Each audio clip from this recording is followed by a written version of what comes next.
Chapter 11. Piper. If not for the horses, Piper would have died.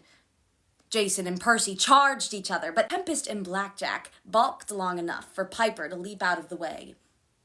She rolled to the edge of the road and looked back, dazed and horrified as the boys crossed swords, gold against bronze.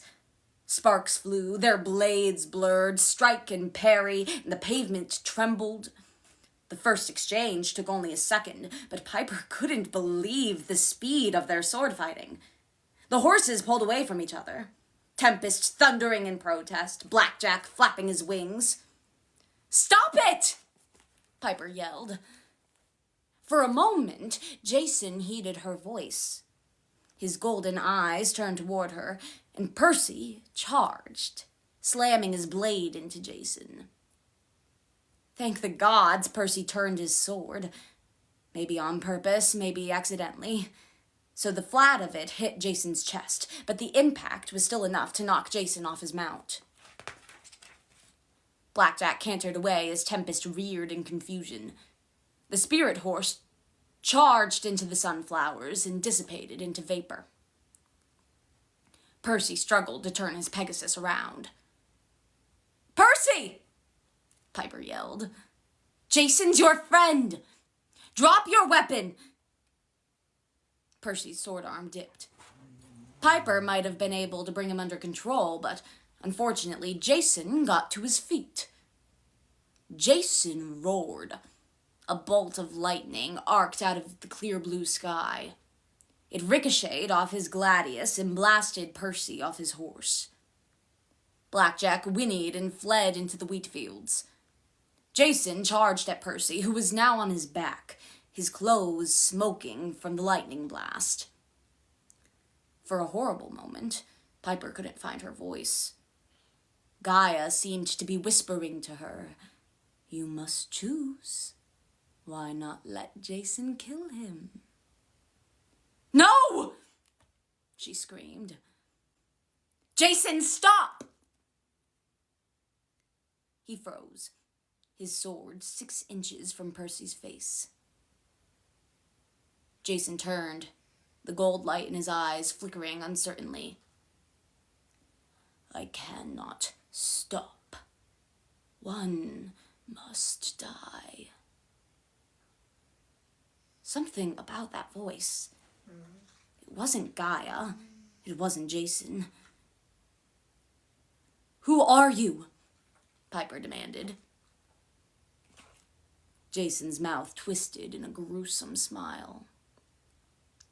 "We are the Eidolons. We will live again." Eidolons. Piper's mind raced. She'd studied all sorts of monsters at Camp Half-Blood, but that term wasn't familiar. You're some sort of ghost? He must die." Jason turned his attention back to Percy, but Percy had recovered more than either of them had realized. He swept out his leg and knocked Jason off his feet. Jason's head hit the asphalt with a nauseating conk.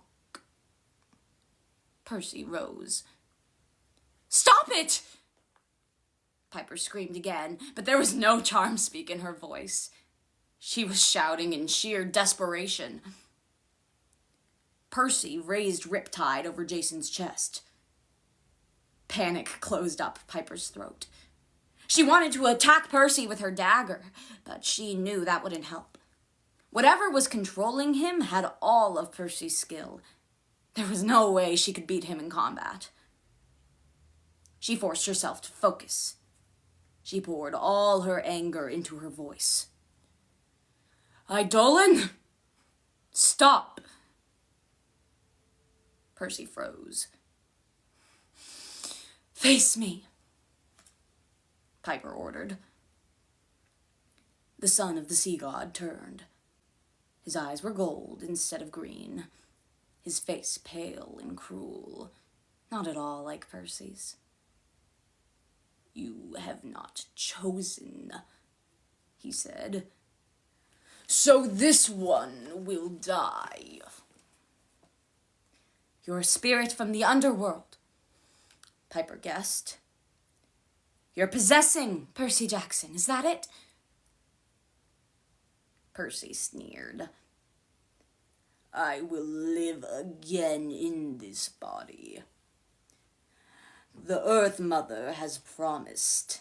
I will go where I please, control whom I wish. A wave of cold washed over Piper. Leo. That's what happened to Leo. He was being controlled by an Eidolon. The thing in Percy's form laughed without humor. Too late, you realize. You can trust no one. Jason still wasn't moving. Piper had no help, no way to protect him. Behind Percy, something rustled in the wheat. Piper saw the tip of a black wing, and Percy began to turn toward the sound. Ignore it! She yelped. Look at me! Percy obeyed. You cannot stop me. I will kill Jason Grace. Behind him, Blackjack emerged from the wheat field, moving with surprising stealth for such a large animal. You won't kill him, Piper ordered. But she wasn't looking at Percy. She locked eyes with the Pegasus, pouring all her power into her words and hoping Blackjack would understand. You will knock him out. The charm speak washed over Percy. He shifted his weight indecisively. I will knock him out. Oh, sorry. Piper smiled. I wasn't talking to you. Blackjack reared and brought his hoof down on Percy's head. Percy crumpled to the pavement next to Jason. Oh, gods! Piper ran to the boys. Blackjack, you didn't kill him, did you? The Pegasus snorted. Piper couldn't speak horse, but she thought he might have said, Please, I know my own strength. Tempest was nowhere to be seen. The lightning steed had apparently returned to wherever storm spirits live on clear days. Piper checked on Jason. He was breathing steadily, but 2 knocks on the skull in 2 days couldn't have been good for him. Then she examined Percy's head. She didn't see any blood, but a large knot was forming where the horse had kicked him. We have to get them both back to the ship, she told Blackjack.